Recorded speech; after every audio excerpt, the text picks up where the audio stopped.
Bismillahirrahmanirrahim. Assalamualaikum warahmatullahi wabarakatuh. Perkenalkan, saya Septa Dwi Wisnu dari Program Studi Pendidikan Bahasa dan Sastra Indonesia, Fakultas Keguruan dan Ilmu Pendidikan Universitas Mataram. Dalam video kali ini saya akan menceritakan salah satu cerita yang ada di Lombok, yaitu tepatnya di Desa Masbagi. Ya, cerita ini berjudul Turunnya Jaran Sembrani di Desa Masbagi. Awalnya, pada abad ke-15, tepatnya di Desa Masbagi, ada sebuah cerita dari salah satu bangsawan dari Kerajaan Selaparang yang bertempat tinggal di pedalaman Masbagi. Pedalaman Masbagi bertepat di sebelah timur Masjid Jami Al-Akbar Masbagi. Alkisah, pada suatu hari, rombongan bangsawan Selaparang ini dan dayang-dayangnya pergi ke sebuah tempat di Gunung Rinjani. Tempat itu saat ini banyak dikenal dengan sebutan Gua Susu. Tujuan mereka datang ke Gua Susu ialah untuk menunaskan rasa syukur kepada Allah Subhanahu wa taala dengan dilakukan secara adat. Dalam keberangkatan mereka dari Desa Masbagi menuju ke Desa Sembalun, mereka melewati beberapa desa seperti Aikmal, Suela, dan sampailah pada Desa Sembalun. Walaupun dengan menaiki beberapa bukit dan keluar masuk hutan, mereka tetap melangsungkan perjalanan. Sesampainya di Desa Sembalun, mereka datang saat itu malam hari dan mereka memutuskan untuk menginap. Di salah satu hutan di sana. Keesokan harinya mereka langsung berangkat ke Goa Susu. Di tengah perjalanan mereka ada salah satu keturunan raja yang bernama Laludane.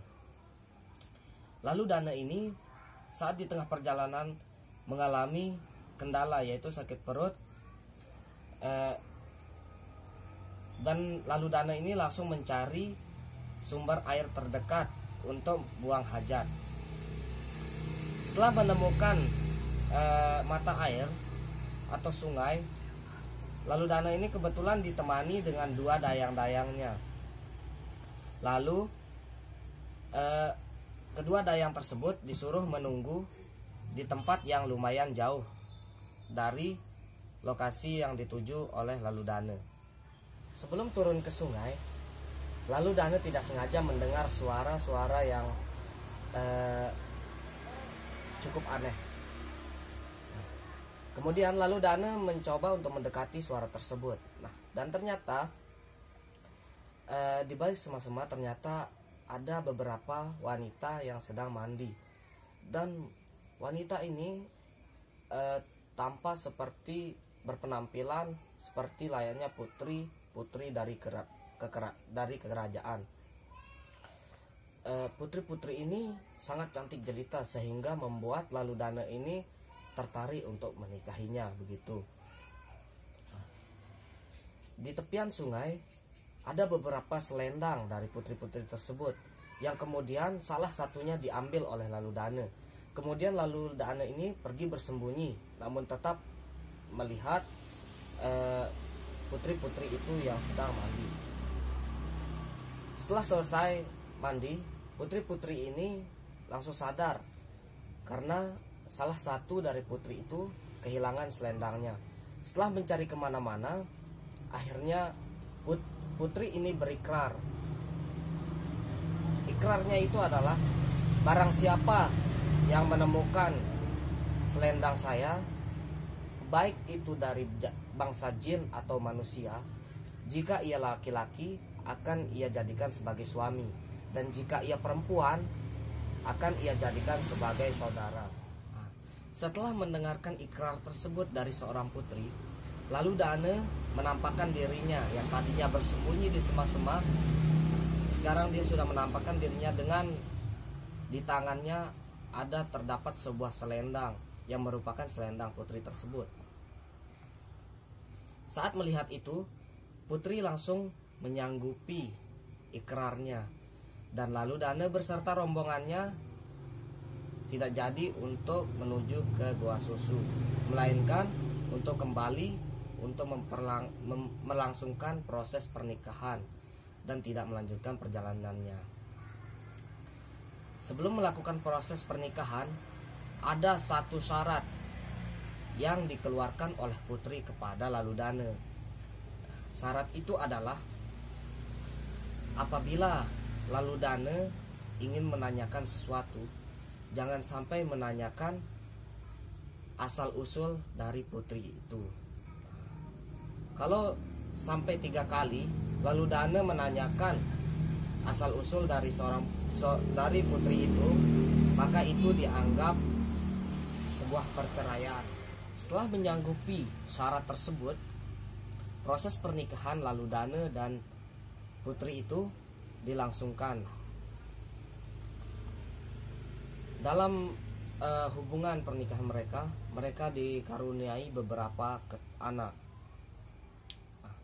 Setelah keturunannya sudah dewasa, timbullah rasa penasaran dari Laludana ini yang ingin menanyakan asal usul dari putri itu. Setelah 3 kali dipertanyakan, dari manakah asal usulmu istriku? Lalu Dewi Anjani menjawab, kau telah melanggar syarat yang sudah kuberikan dahulu. Berarti itu tandanya kita akan berpisah. Seperti itu yang dikatakan putri itu kepada Laludana. Lalu putri ini memberitahukan asal usulnya kepada Laludana. Putri itu berkata, akulah Dewi Rinjani, ratu dari para jin di Gunung Rinjani. Dari kejadian itu Laludana dan Dewi Rinjani ini berpisah. Tidak lama setelah perpisahan Laludana dan Dewi Rinjani, terjadilah sebuah peperangan. Peperangan ini antara kerajaan Lombok, kerajaan Selaparang Lombok, dan kerajaan Bali yang terjadi di Masbage kala itu. Dalam peperangan yang berlangsung kala itu, Dewi Rinjani mendapatkan kabar bahwa terjadi peperangan antara kerajaan Selaparang Lombok dengan kerajaan Bali. Setelah diketahui, karena Dewi Rinjani memiliki hubungan yang baik dengan Laludana yang merupakan keturunan dari Raja Selaparang, Dewi Rinjani berinisiatif untuk membantu kerajaan Selaparang dengan mengerahkan pasukan jin dalam wujud jaran semberani. Dalam peperangan, pasukan Selaparang Lombok langsung menunggangi jaran semberani sebagai tumpangan saat berperang. Itulah yang menjadi asal usul turunnya jaran semberani di Lombok. Baik, itu saja cerita dari saya. Saya pamit undur diri. Sekian, assalamualaikum warahmatullahi wabarakatuh.